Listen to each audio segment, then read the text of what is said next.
panguva ino yatoona kuti nyika yose yakuziva kuti aiwa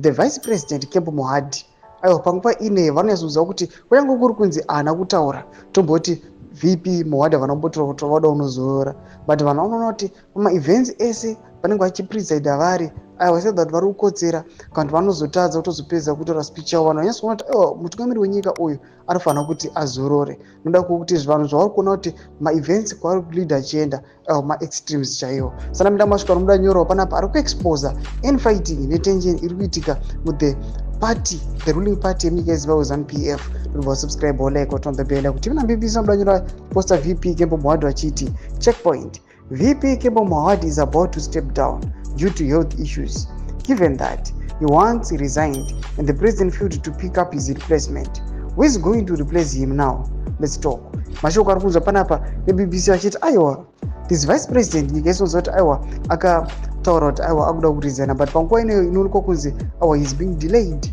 kuti aiwa panapa kuzorora kwake panguva ino kuri kudilewa nokuda kwamainfighting mashoko munokomadza mamwe maaudio anolikisiwa vana mutsvango and the like zviro zviri kungoitika muthe ruling party ZANU-PF but zviri kuonekwa kunzi maevents ese aya nechaos netension iri kuonekwa kunzi iri kudhilaya kuti aiwa this leader aiwa azorodzwe noda kuti kunyatsoonekwa kunzi aiwa tingatoti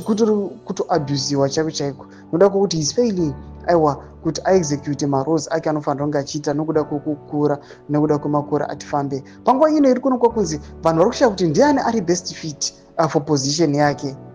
kuri kuonekwa kunzi kwagara the ruling party mutone tension yagara iripo vanotasana VP Kosano Chiwenga nethe top leadership panguva ino hazvisi kutomonzwana panguva ino kuonekwa kunzi saka ndiani achazopinda and achange achipinda achange ari munhu akaita sei mashoko ari kuonekwa panapa munyika yeZimbabwe they are waiting kuda kuona kuti the government ichaita sei ndiani